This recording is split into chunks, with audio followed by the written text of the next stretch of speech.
Bruce লি এই নামটি শোনার পাশাপাশি এই ব্যক্তির সঙ্গে আপনারা প্রত্যেকেই পরিচিত আছেন। আর এই পৃথিবীতে এমন কোনো মানুষ নেই যে ব্রুস লির নাম শোনেনি। সাধারণত এটা মনে করা হয় যে এক্সারসাইজ শরীরের জন্য লাভদায়ক হয়ে থাকে, তবে ব্রুস লির মৃত্যুর কারণ হিসেবে তার এক্সারসাইজকে মনে করা হয়। বলা হয়ে থাকে তিনি নাকি প্রয়োজন অতিরিক্ত ব্যায়াম করতেন। কার্ডিও থেকে শুরু করে মার্শাল আর্ট, এক্সারসাইজ সব ধরনের ব্যায়াম করেছেন। এছাড়াও বিভিন্ন রকমের আসনের পাশাপাশি মার্শাল আর্ট খুব ভালোভাবে জানতেন। প্রত্যেক দিন তিনি অধিক মাত্রায় এক্সারসাইজ এবং প্র্যাকটিস করতেন, যার ফলে তার কাছে ঘুমানোর জন্য পর্যাপ্ত পরিমাণে সময় থাকতো না। আর এমনটা বলা হতো যে অধিক পরিমাণে এক্সারসাইজ করার ফলে তার অনেক ঘাম হতো, যার ফলে একটা সময় বিরক্ত হয়ে তার শরীর থেকে ঘামের গ্রন্থিকেই সরিয়ে দিয়েছিল, যার ফলে হিট স্ট্রোকের কারণে একদিন তার মৃত্যু হয়ে যায়।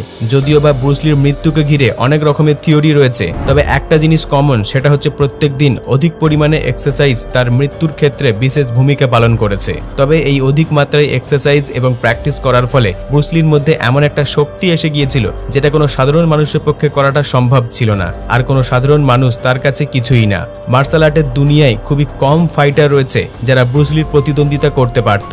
যদিও বা ব্রুস লি প্রায় 50 বছর আগেই মারা গিয়েছিল, তবে আজ পর্যন্ত ব্রুস লির মতো এতটা গতিসম্পন্ন এবং দক্ষতাপূর্ণ ক্যারাটেম্যান খুঁজে পাওয়াটা দুষ্কর। অনেকেই তাকে অনুসরণ করার চেষ্টা করেছে, তবে ব্রুস লি ছিল এমন এক সুপার হিউম্যান যাকে কপি করাটা ইম্পসিবল ছিল। তবে তার ক্যারাটে এবং শক্তি দেখার পর প্রায় সময় কিছু মানুষ মনে করত সে হয়তো অন্য কোনো গ্রহ থেকে এসেছে। ব্রুস লির নিজস্ব একটা ফাইটিং স্টাইল রয়েছে। এই স্টাইলগুলির মধ্যে ব্রুস লি যেটা সব থেকে বেশি দক্ষতার সঙ্গে ব্যবহার করতে পারত সেটা ছিল বিদ্যুতের গতিতে পাঞ্চ মারা। এই পাঞ্চ এতটাই গতিসম্পন্ন হতো যে প্রতিদ্বন্দ্বীর চোখের পলক ফেলার আগেই হিট করে দিত। অনেকের মতে ব্রুস লি অন্যান্য ফাইটারদের থেকে সেরা হওয়ার কারণ ছিল সে ছিল খুবই দ্রুত। যখন সে পাঞ্চ করত তখন প্রতিদ্বন্দ্বীর কাছে একদমই সময় থাকতো না নিজেকে ডিফেন্স করার জন্য। তবে সেই সময় অনেকেই ব্রুস লিকে একজন সাধারণ ফাইটার হিসেবে গণ্য করত, আর কিছু মানুষ মনে করত ব্রুস লি হয়তো শুধুমাত্র সিনেমাতেই এমন ফাইটিং কৌশল দেখাতে পারত। আর প্রায় সময় অনেক মানুষ তাকে চ্যালেঞ্জ করত আর তার যোগ্যতাকে বাস্তব জীবনে ব্রুস লির সঙ্গে টেস্ট করার চেষ্টা করত। 1976 সালে লং বিচ ইন্টারন্যাশনাল ক্যারাটে চ্যাম্পিয়নশিপে ব্রুস লিকে একজন বিশেষ অতিথি হিসাবে আমন্ত্রণ করা হয়। সেখানে উপস্থিত ছিল ভিক্টর মোরো। এই ব্যক্তি হলেন একজন বিখ্যাত আমেরিকান ক্যারাটে চ্যাম্পিয়ন। সেই সময় ভিক্টর 4 বার ওয়ার্ল্ড ক্যারাটে চ্যাম্পিয়ন হয়েছিল।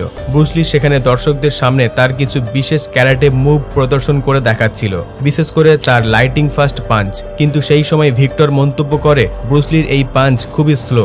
ভিক্টরের কাছে ব্রুস লির এই পাঞ্চকে ডিফেন্স করা কোনো ব্যাপারই না। তারপর ব্রুস লি ভিক্টরের এই চ্যালেঞ্জকে সকলের সামনে অ্যাকসেপ্ট করে। তারপর ব্রুস লি জানায় সে ভিক্টরের অভিমুখে একটা পাঞ্চ করবে আর ভিক্টরের কাজ হবে এই পাঞ্চটিকে ব্লক করা। তারপর তার মুখোমুখি হয় আর ব্রুস লি একবার নয় বরং 2 বার পাঞ্চ ডেলিভারি করে, আর এটাও নিশ্চিত করে যে ভিক্টরের মুখে এই পাঞ্চ যেন হিট না করে। তবে ভিডিও স্লো মোশন করে দেখলে আপনিও বুঝতে পারবেন যে ভিক্টর যখন ব্লক করার চেষ্টা করছে ততক্ষণে এই পাঞ্চটি কমপ্লিট হয়ে গিয়েছে। ব্রুস লি সারা জীবন একজন লেজেন্ডারি মার্শাল আর্ট হিসাবে বেঁচে থাকার আরো একটি কারণ হলো সে এমন কিছু করে দেখাতে পারত যেটা দেখে বাকিরা ভাবতো এটা অসম্ভব।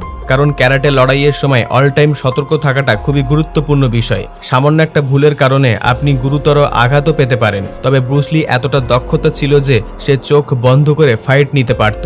ব্রুস লির মৃত্যুর 2 বছর পূর্বে সে ক্যালিফোর্নিয়ার লং বিচে ক্যারাটে প্রদর্শন দেখতে গিয়েছিল। হঠাৎ করে তার এক বন্ধু তিয়া কুমুরা তাকে উপহাস করে বলে যদি ব্রুস লির চোখ বন্ধ করে ফাইট করে তাহলে সে তাকে হারিয়ে দিতে পারবে। তিয়া কুমুরা একজন আমেরিকান মার্শাল আর্ট ছিলেন, সেই সাথে ব্রুস লির একজন ক্লোজ ফ্রেন্ড। কুমুরার এই উপহাসটিকে ব্রুস লি সিরিয়াস নেয়। তারপর তারা দুজনে ফাইট শুরু করার পূর্বে ব্রুস লি একটি কালো কাপড়ের সাহায্যে তার চোখ বেঁধে দেয়। যখন ফাইট শুরু হয় তখন সেখানে থাকা সকল দর্শক হতবাক হয়ে যায়। ব্রুস লির চোখ বাঁধা অবস্থায় কুমুরাকে 2 বার মাটিতে ফেলে দেয়। যদি আপনি ভেবে থাকেন যে ব্রুস লি কেবলমাত্র ঘুষি মারাতেই সেরা ছিল তাহলে আপনি সম্পূর্ণ ভুল। কারণ ব্রুস লি বেশিরভাগ সময়টা হাতের মধ্যে কোনো কিছু না নিয়েই অর্থাৎ খালি হাতে এবং পায়ে ফাইট করত। অপর পাশে তার মানে এটা নয় যে সে কোনো অস্ত্রকে নিজের আয়ত্ত করতে পারেনি। যখন অস্ত্র দিয়ে ফাইট করার কথা উঠে আসে সর্বদা নিনচাক বাছাই করত। নিনচাক একটি traditional east India martial art tool. এটাকে 2টো কাঠ দিয়ে বানানো হয় আর মেটাল চেন বা দড়ি দিয়ে কানেক্ট করা থাকে। যদিও বা বেশিরভাগ ব্যক্তির কাছে এই নিনচাক আয়ত্ত করাটা খুবই কষ্টসাধ্যের কাজ, কিন্তু ব্রুস লি ছিল সম্পূর্ণ ব্যতিক্রমী। তবে এটা জানার জন্য এই ভিডিও ক্লিপটি একবার দেখুন। আপনি হয়তো ভাববেন এটা একটা ফাইটিং সিন, কিন্তু বাস্তবে ব্রুসলি তার নানচাক দিয়ে টেবিল টেনিস খেলছে। টেবিল টেনিস খেলার জন্য প্রয়োজনীয় শক্তি, দ্রুততা আর ফাস্ট হাতের মুভমেন্টের প্রয়োজন রয়েছে।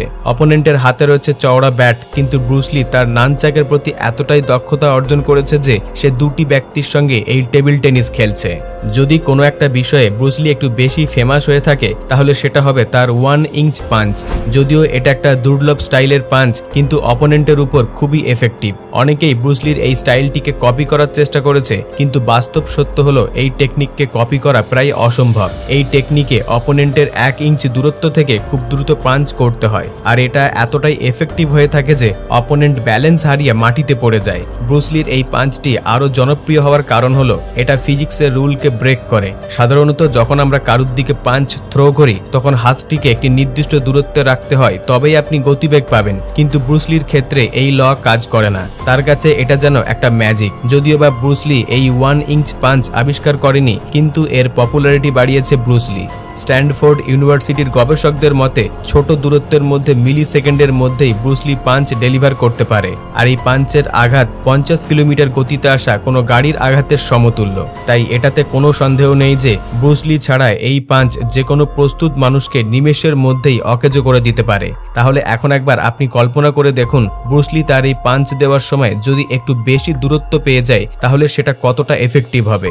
যদিও বা বর্তমানে অনেকেই তার এই পাঞ্চটিকে কপি করার চেষ্টা করেছে, কিন্তু আজ পর্যন্ত ব্রুসলির এই পাঞ্চটিকে বিট করার মতো কেউ জন্মায়নি। আর এই কারণে তার 1 ইঞ্চ পাঞ্চটি মৃত্যুর 50 বছর পরেও আজ পর্যন্ত পপুলার হয়ে রয়েছে। ব্রুসলির আরও একটি কৃতিত্ব হলো যে 2 আঙুলের উপর ভর করে পুশ আপ দেওয়া।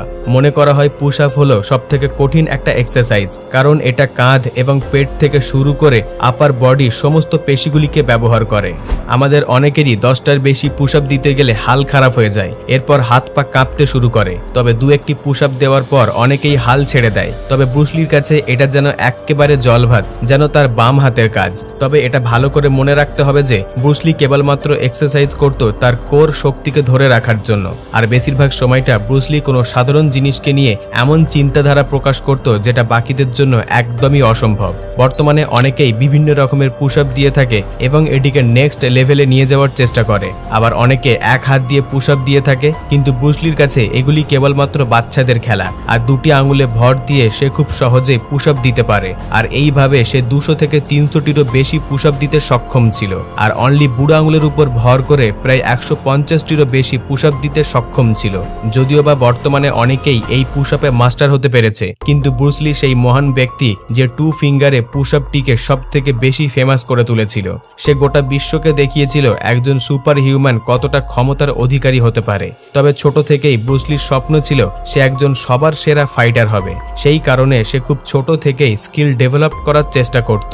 ব্রুসলির স্ত্রীর মতে সে সর্বদা ফ্রি টাইমগুলিতে এক্সারসাইজ করে কাটিয়ে দিত।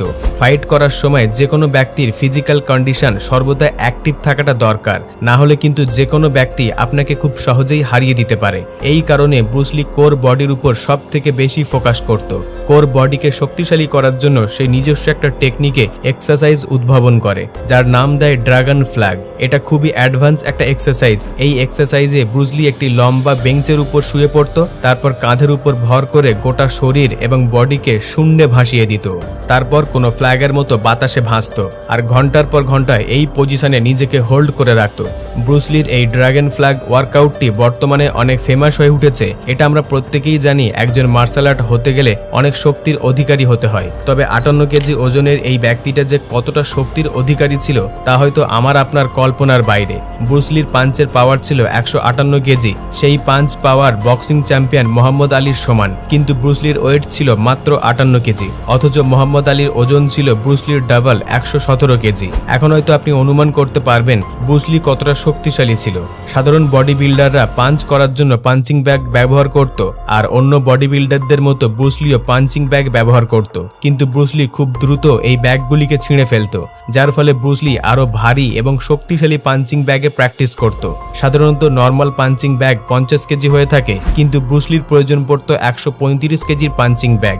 এই ব্যাগগুলিতে আপনি কিক মেরে হয়তো 2 থেকে 3 ইঞ্চি, খুব বেশি 1 ফুট তুলতে পারবো, কিন্তু ব্রুসলি এই ব্যাগে পাঞ্চ দিয়ে শূন্যে ভাসিয়ে দিত। বন্ধুরা, এই ছিল ব্রুসলি সম্পর্কে কিছু অজানা তথ্য। ভিডিওটিকে লাইক দিয়ে আপনার সকল বন্ধু এবং আত্মীয় পরিজনকে শেয়ার করে দেবেন, আর নিচে কমেন্টে এ বিষয়ে কোনো মতামত থাকলে লিখে দেবেন। তবে আপনাদের মধ্যে যদি কেউ নতুন দর্শক হয়ে থাকেন তাহলে অদ্ভুত নলেজ চ্যানেলটিকে সাবস্ক্রাইব করে আমাদের পাশে থাকবেন। সর্বশেষে থ্যাঙ্কস ফর ওয়াচিং।